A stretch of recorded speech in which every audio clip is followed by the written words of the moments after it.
আসসালামু আলাইকুম। দক্ষিণ বল্লভপুর উচ্চ বিদ্যালয় কলেজ অনলাইন ক্লাসে তোমাদের সবাইকে স্বাগতম।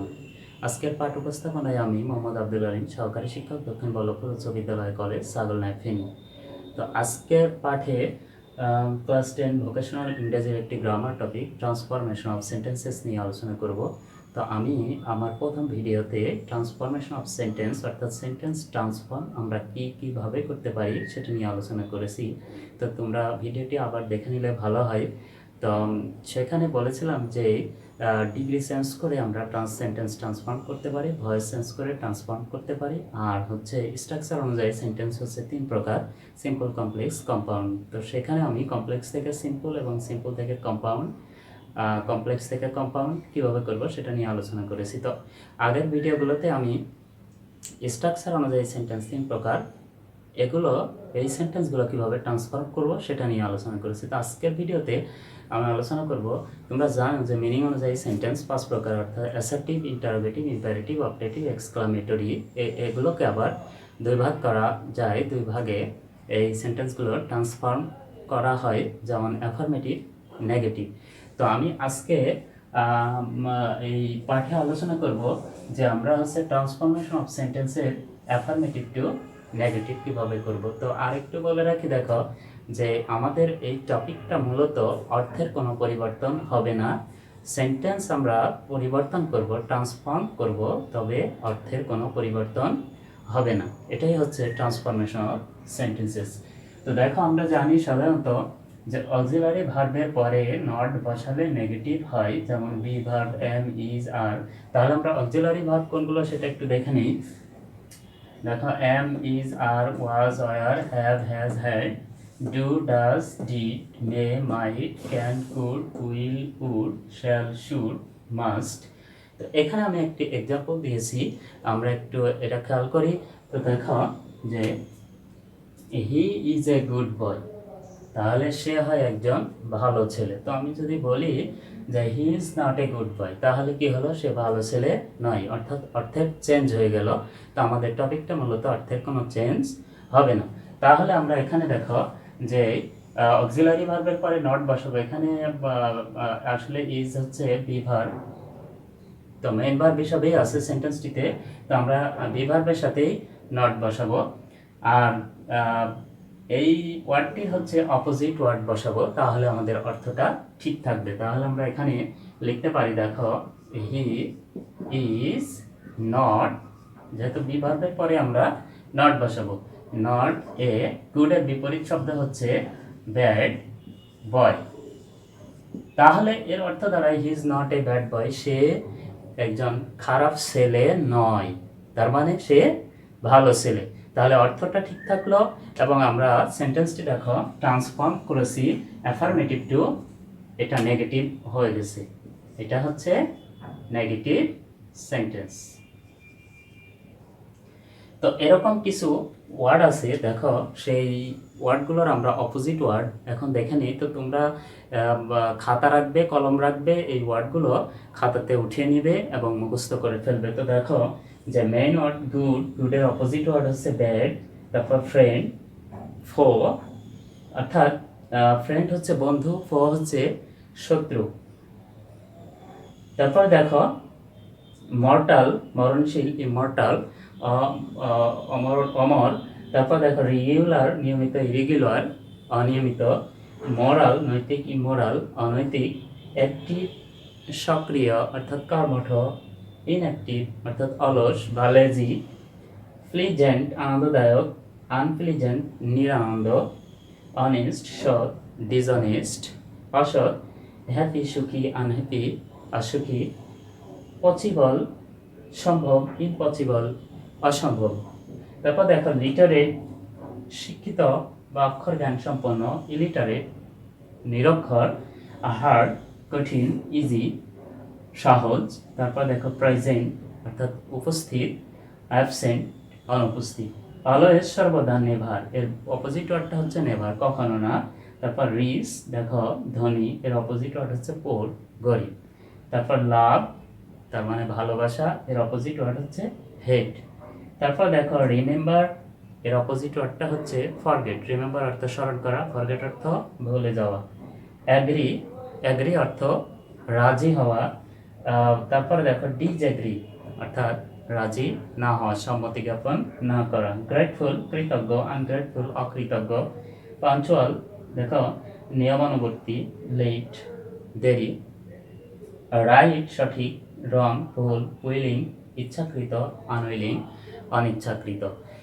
তো আমরা আসলে এই ওয়ার্ডগুলো থাকলে আমরা অক্সিলারি ভার্বের পরে নট বসাবো এবং তার বিপরীত শব্দটা বসিয়ে আমরা নেগেটিভ করব। তো এখানে দেখো আরেকটি রুলস আমরা দেখছি যে যে সমস্ত ওয়ার্ডের অপোজিট ওয়ার্ড নেই, তাহলে অপোজিট ওয়ার্ড থাকলে আমরা কিভাবে করব সেটা আলোচনা করলাম। তাহলে যে সমস্ত ওয়ার্ডের অপোজিট ওয়ার্ড নেই তাদেরকে নেগেটিভ কিভাবে আমরা করব। তো এখানে দেখো যে অ্যাফার্মেটিভ টু নেগেটিভ করার জন্য আমি দুইটা স্ট্রাকচার দিয়েছি। একটা দেখো অ্যাফার্মেটিভ সেন্টেন্সে যদি এমন থাকে যে subject auxiliary verb plus main verb plus object, অর্থাৎ এটা একটি অ্যাফার্মেটিভ বা অ্যাসার্টিভ সেন্টেন্স, তাহলে একে আমরা যখন নেগেটিভ করব অক্সিলারি ভার্বের সাথে নট বসাবো এবং তারপর সাবজেক্ট বসাবো, তারপর অবজেক্ট এবং শেষে আমরা নোট অফ ইন্টারোগেশন মার্কটা দিব। তো প্রথমেই আমরা ইন্টারোগেটিভ করব সেন্টেন্সটিকে, তারপরে নেগেটিভ, অর্থাৎ সেন্টেন্সটি হবে নেগেটিভ ইন্টারোগেটিভ। যে সমস্ত ওয়ার্ডের অপোজিট ওয়ার্ড নেই সেই সমস্ত ক্ষেত্রে আমরা এই নিয়মটা ফলো করব। তো আমি এখানে দেখো আরেকটি রোল দেখো, তো আমার হচ্ছে সেন্টেন্সটি যদি ইন্টারোগেটিভ হয় তাহলে সেক্ষেত্রে আমরা কিভাবে নেগেটিভ করব। তো দেখো অক্সিলারি ভার্ব সাবজেক্ট, সাবজেক্টের আগে অক্সিলারি ভার্ব, অবশ্যই এটা interrogative sentence. Main verb plus object থাকলে আমরা নেগেটিভ করার সময় সাবজেক্ট অক্সিলারি ভার্বের সাথে নট যোগ করব plus main verb plus object দিয়ে আমরা অ্যাসার্টিভ করব, অর্থাৎ অ্যাসার্টিভের নেগেটিভ করব। তো এখন দেখো আমি এখানে কয়েকটি এক্সাম্পল দিয়ে রেখেছি, আমরা একটু এটা আলোচনা করি। তো প্রথম এক্সাম্পলটা দেখো, হি ইজ এ টিচার, অর্থাৎ সে হয় একজন, তিনি হন একজন শিক্ষক। তাহলে টিচারের অপোজিট ওয়ার্ড কি আছে? তো টিচারের অপোজিট ওয়ার্ড আসলে আমরা দেখি না। তো আমরা যদি বলি ডাক্তার, তারপরে হচ্ছে কার্পেন্টার, আসলে এগুলো টিচারের কোনো অপোজিট ওয়ার্ড নয়। তাহলে এরকম ক্ষেত্রে আমরা কিভাবে নেগেটিভ করব? তো এই সেন্টেন্সটা আমরা দেখছি যে দেখো subject main verb plus object, অর্থাৎ ভি ভার্ব অক্সিলারি ভার্বটা এখানে মেইন ভার্ব, তাহলে এটা হচ্ছে অ্যাফার্মেটিভ সেন্টেন্স। এটা নেগেটিভ করতে গেলে আমরা কি করব? তাহলে প্রথমে আমরা অক্সিলারি ভার্বটা বসাবো, তাহলে ইজ, নট বসাবো এন অ্যাপোস্ট্রফি কমা টি, ইজন। তাহলে ইজন তার মানে সেন্টেন্সটিকে আমাদের নেগেটিভ ইন্টারোগেটিভ করতে হবে। তাহলে ইজন তারপরে কি বসাবো? সাবজেক্ট, দেখো হি, তারপরে হচ্ছে অবজেক্ট এ টিচার, তাহলে এ টি টিচার, শেষে আমরা নোট অফ ইন্টারোগেশন মার্কটা বসাবো। তাহলে তিনি হন একজন শিক্ষক। তাহলে ইজন হি এ টিচার, তিনি কি একজন শিক্ষক নয়? নন, কথাটি এরকম, আসলে তিনি একজন শিক্ষক। তো দেখো তোমরা অনেক সময় বাসা থেকে স্কুলে যাচ্ছি বলে বের হও, তো একদিন যদি স্কুলে না এসে অন্য কোনো কাজে যাও, তো পরে থেকে যদি রেগুলার স্কুলে আসো তারপরেও তোমার গার্ডিয়ান অনেক সময় বলবে যে না তুমি স্কুলে যাওনি, কিন্তু তুমি বলবে যে আমি স্কুলে গিয়েছি, তখন তুমি রেগে বলবে যে আমি কি স্কুলে যাইনি। তাহলে এটাই হচ্ছে আমাদের এই নেগেটিভ ইন্টারোগেটিভ, অর্থাৎ আমি স্কুলে গিয়েছি। তো তারপরের এক্সাম্পলটা আমরা দেখি, দেখো Naim can speak in English, অর্থাৎ নাইম ইংরেজিতে কথা বলতে পারে। তাহলে এখানে দেখো যে অক্সিলারি ভার্ব আছে ক্যান, তো এখানে subject auxiliary verb plus main verb plus object যদি থাকে তাকে আমরা কিভাবে নেগেটিভ করব?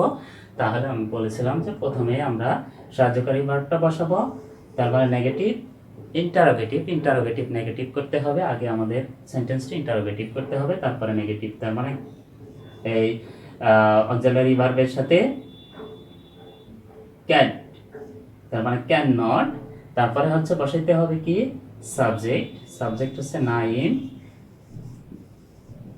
নাইন, তারপরে বসাইতে হবে হচ্ছে দেখো auxiliary verb subject plus main verb দেখো স্পিক, তারপরে হচ্ছে অবজেক্ট স্পিক ইন ইংলিশ। তাহলে আমাদের শেষে হচ্ছে নোট অফ ইন্টারোগেশন মার্কটা বসাতে হবে। তো আমার এখানে একটু ভুল হয়েছে, এই জায়গায় আমরা হচ্ছে দেখো অক্সিলারি ভার্ব দিব, সাবজেক্ট দিব plus main verb plus object. তো তারপরে দেখো সর্বশেষ এক্সাম্পলটা আমরা দেখি, আমাদের সেন্টেন্সটি যদি ইন্টারোগেটিভ হয় তাহলে তাকে আমরা কিভাবে নেগেটিভ করব। তো এখানে আমি একটি এক্সাম্পল দিয়েছি, উইল ইউ টেক টি, তুমি কি চা খাবে। অবশ্যই এটি ইন্টারোগেটিভ সেন্টেন্স, যেহেতু অক্সিলারি ভার্ব প্রথমে আছে, তাহলে একে নেগেটিভ করতে হলে আমরা দ্বিতীয় রুলটা বসাবো। দেখো এটা ছিল হচ্ছে subject, auxiliary verb, subject, main verb plus object, এটা হচ্ছে একটি ইন্টারোগেটিভ সেন্টেন্স। তাহলে যদি আমরা হচ্ছে নেগেটিভ করতে হয় তাহলে সাবজেক্ট অক্সিলারি ভার্বের সাথে এন অ্যাপোস্ট্রফি কমা অর্থাৎ নট বসাবো, তারপর মেইন ভার্ব প্লাস অবজেক্ট। তাহলে আমরা এখানে দেখো প্রথমে আমরা সাবজেক্টই বসাবো, সাবজেক্ট হচ্ছে এখানে ইউ। তাহলে দেখো নেগেটিভ করতে হলে ইউ ওন্ট, অর্থাৎ অক্সিলারি ভার্বের সাথে নট বসাতে হবে, তাহলে অন। তারপর দেখো টেক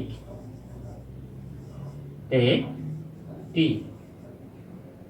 আমরা এখানে ফুল স্টপ বসাবো। তো আসলে এই সেন্টেন্সগুলো বাংলাতে মনে হয় যে আসলে এভাবে ট্রান্সফর্ম করা ঠিক আছে না, আসলে ইংরেজিতে এভাবেই হয় সেন্টেন্সগুলো, সেন্টেন্সের অর্থ এটাই হয়। তো শিক্ষার্থী বন্ধুরা, আশা করছি তোমরা এই বুঝতে পেরেছো, আর এগুলো বেশি বেশি প্র্যাকটিস করবে, বারবার অনুশীলন করবে, তাহলে তোমাদের এটা সহজ হয়ে যাবে। বারবার প্র্যাকটিস করলে একটা জিনিস এমনিতেই সহজ হয়ে যায়। তো আজকের পাঠে এ পর্যন্তই। সবাই ভালো থাকবে, সুস্থ থাকবে। আল্লাহ হাফেজ। Thank you all.